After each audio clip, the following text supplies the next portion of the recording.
So let me start off by saying this. We have started to have the evolution now of what is really good, really entertaining Thursday night football games. And I understand that, I'm kind of talking, I will be seen as talking out of both ends of my mouth here. But just bear with me here. That Thursday night football game was amazing. And it got me thinking towards the second, third quarter of that game where I just told myself, oh my goodness, this isn't going to come down to who is the better team. This is going to come down to who has the ball last. And that's what happened. The team that had the ball last won. I think the Packers get the ball back. They go down there and they score again. But at some point, the clock has to hit triple zeros, and one other team has to get the ball.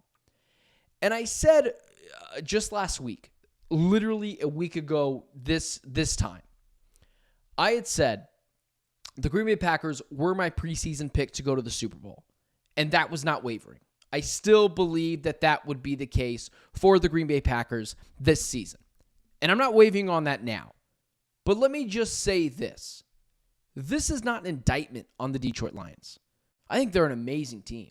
I think they have dudes everywhere. But they have some things that I worry about. I like Jared Goff. I don't know if I love Jared Goff. And their pass rush, I mean, it is so-so. One sack that was Zadarius Smith on Jordan Love earlier in this game. And you could look at this game one of two ways. You could say, well, man, the Detroit Lions, they just really beat up on the Packers again. They were just too much for that young Packers team. I don't feel that way. That game made me feel better about my prediction of the Green Bay Packers going to the Super Bowl than it did about the Detroit Lions. It's not to say the Lions are not a great team. They've got dudes everywhere, and they are a fun story, and heck, I hope they go to the Super Bowl. That'd be even more fun, the Jared Goff redemption story. But that Packers team is feisty. They've got dudes everywhere. Matt LaFleur is dialing it up, and I'm not so sure that Dan Campbell can compare with Matt LaFleur as a head coach. But Tyler Kraft, Jaden Reed, Romeo Doubs didn't play tonight. Dontavian Wicks is a good fourth guy. Jaden Reed didn't even have a reception in this game. I know that because I had him and Amon-Ra St. Brown on my fantasy team in a must-win week, and I was playing Josh Jacobs, so your condolences in the chat would be appreciated. But Jordan Love or Jared Goff, I know what Jared Goff is. He is a top 10 quarterback. He is precise. He is accurate. He is a defensive reading machine, and when he has time, he will slice and dice you up. But there is a ceiling to Jared Goff, and we've seen that for years. There's a reason why the Rams moved off of him and went to Matthew Stafford and then immediately won a Super Bowl. He's still a good quarterback. He's not going to carry you, but he's still very capable. And then over here you have this new shiny object in Jordan Love, who wasn't particularly stellar tonight, but showed up in the biggest moments. There was a play in this game where I thought the Lions had him dead to rights in the backfield, slips out of there, and throws a dime to Christian Watson down the field. Jordan Love is a future top 5 quarterback in the making. I'm sorry, Bears fans, Lions fans, and Vikings fans who had to deal with Bart Starr, Brett Favre, Aaron Rodgers, but there is also Jordan Love. This Lions team has all the makeups offensively to be a Super Bowl juggernaut. But this defense is going to be the pain of their existence. Too many defensive holdings or pass interference. I guess I should say there's way too many defensive pass interference or holding or illegal contact on this secondary that is the Detroit Lions. They've got issues there everywhere, and they are really vulnerable in the back end. In this pass rush, they're not going to be able to get through this Packers offensive line and make life really difficult on Jordan Love. It is really tough for this Lions team because on one hand, you have this Packers team who is really, really young, up and coming, and got guys everywhere. And the Lions are the same way, but with a little bit of a seasoned quarterback in Jared Goff. But it's like looking in a mirror, and it's unfortunate because they're in the same division. This Lions team is 12-1 and if I'm not mistaken, only lead their division by one game, that being the Minnesota Vikings, or I guess 1.5 games now since they won today and the Vikings haven't played yet. But this game made me feel better about my prediction, that being of the Green Bay Packers going to the Super Bowl this year, than it did about the Detroit Lions. I won't waver. And again, this is no indictment on the Lions. They're a great team.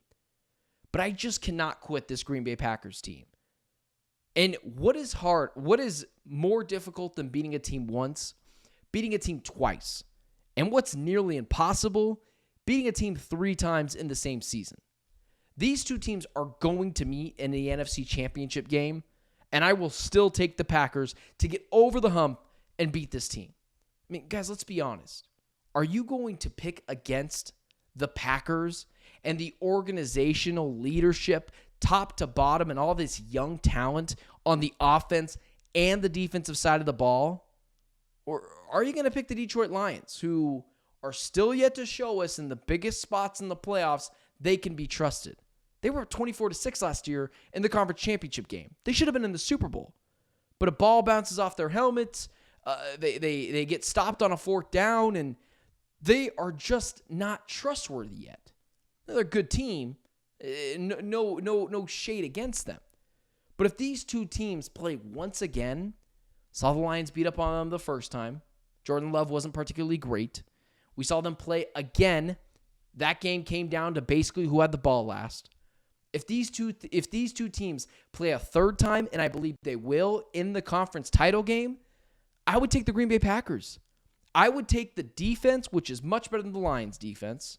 I would take this young talent over what the Lions have going on. And this was a game in which both star wide receivers on both teams didn't necessarily do anything. Monroe St. Brown, Jaden Reed were kind of non-factors in this game.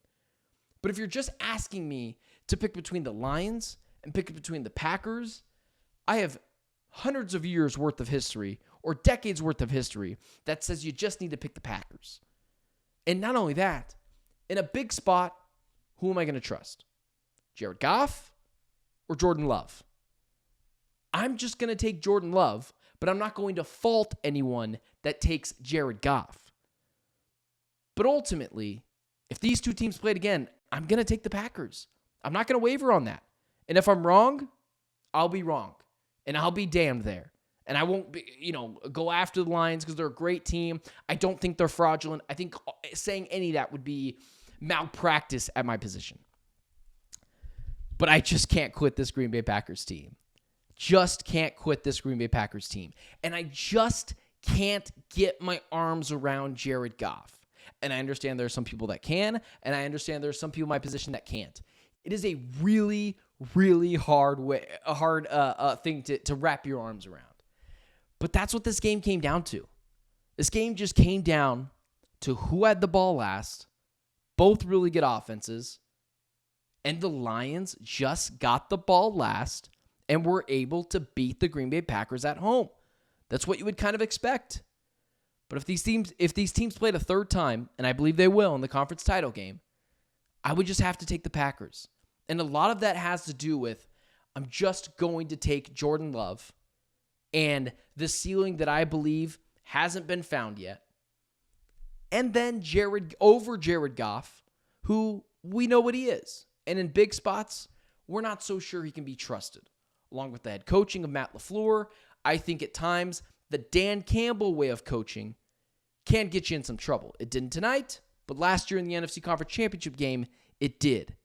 And if I'm just going over trustworthiness, if I just told you, blind resume, or I guess I should say put a blindfold over your head, you going to trust the Packers or are you going to trust the Lions? Because I have decades worth of data that says trust the Packers. Combine that with the fact that the pass rush and secondary and defense as a whole of the Lions, I just can't get my arms around. I think it just makes sense that if these two teams played again, I would take the Green Bay Packers to represent the NFC in the Super Bowl.